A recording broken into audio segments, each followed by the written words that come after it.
The Mendon-Honeoye Falls-Lima Sentinel welcomes you to this edition of the Mayor's and Supervisors Weekly Update, brought to you by... Each week, our community makes history. Each week, you make history. And each week, there's only one source to turn to for the first take on history. You know what that is? Subscribe to the Sentinel right now to discover the history being made in your own backyard. The Mendon-Honeoye Falls-Lima Sentinel. More than just your news, it's your history. Welcome, everyone, to this week's edition of the Mayors and Supervisors Update. I'm Chris Carosa, publisher of the Mendon-Honeoye Falls-Lima Sentinel, and each week we bring you the goings-on in the towns and villages that we cover. This week we'll be starting with Mike Falk. Mike, what's going on in Lima? Hello, Chris. Thanks for hosting again.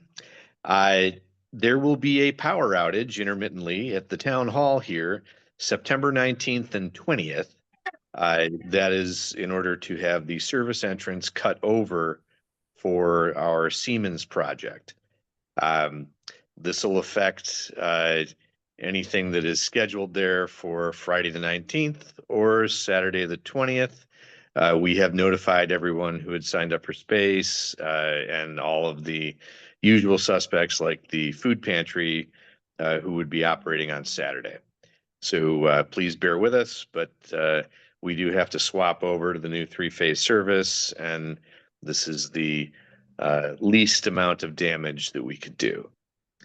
Also, you have seen a lot of excavating and things out in front of the town hall on the east side there. That is the push from the pole over at the corner where NOCO is, underground, over to the back of the town hall for Empire access.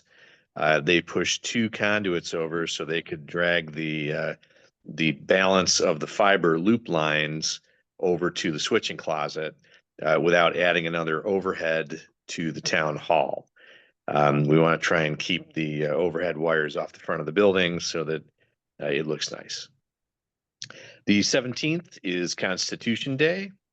The Daughters of the American Revolution will be holding a ceremony with bell ringing at 4 p.m. on the front steps of the town hall.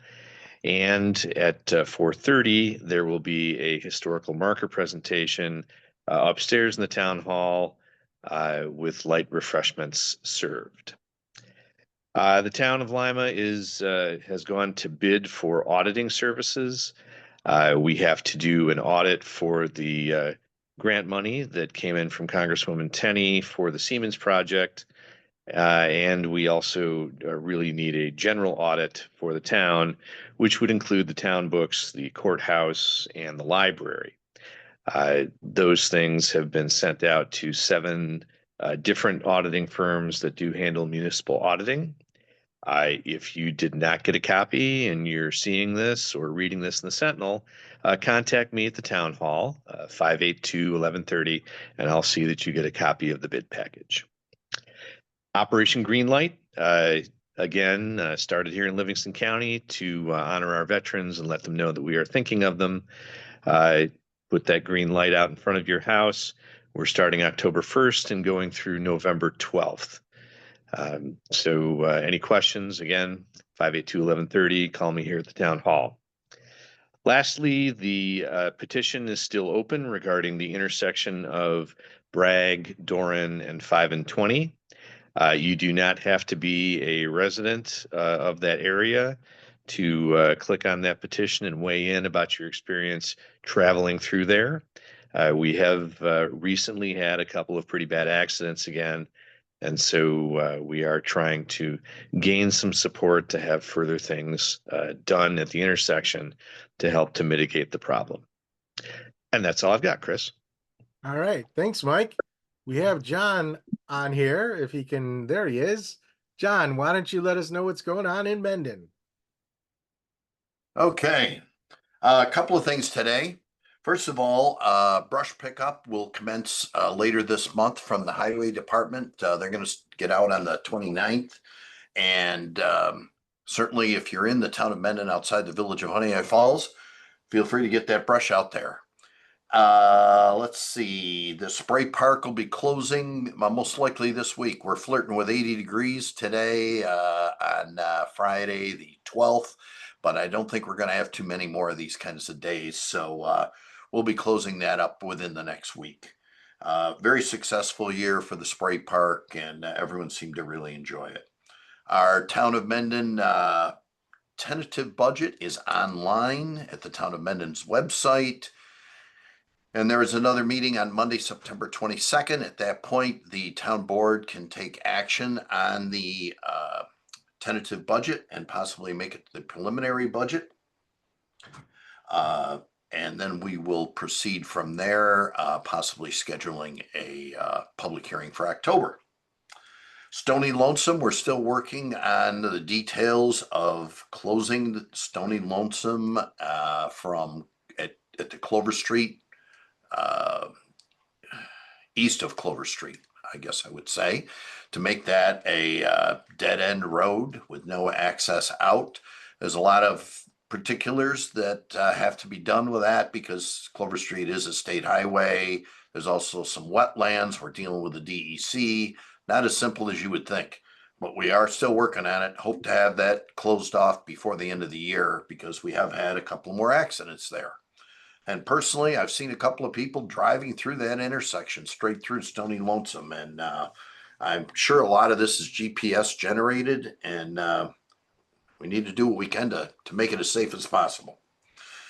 Lastly, if you don't know your neighbor, get to know your neighbor. I think if I was a whole lot younger and maybe smarter, I would suggest somebody, they have marriage counselors for couples that aren't getting along. I would say we need neighbor counselors. The town of Mendon cannot serve that function unless there's some legal reason for us to get involved. But if you don't know your neighbor, get to know your neighbor and try to work out any differences you have with your neighbor so that you can all wave to each other and maybe send each other a Christmas card once a year. And that's all I have. All right. Thanks, John. Mike, anything more? Nothing from Mike. All right. Thank you both for being here. Thank you all for watching.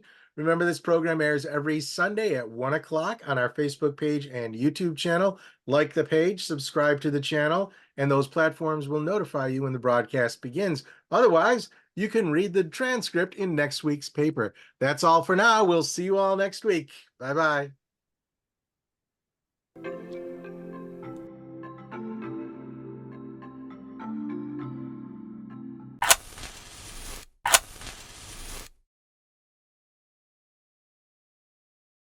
Imagine yourself communicating with a difference. Pan-Dimensional Solutions helps you do this. Whether live spectator events, taped broadcasts, or real-time audience-engaging programs, you can benefit immediately from the tools Pan-Dimensional Solutions will share with you. Do you want to make a difference? Contact us at pandimensional.com.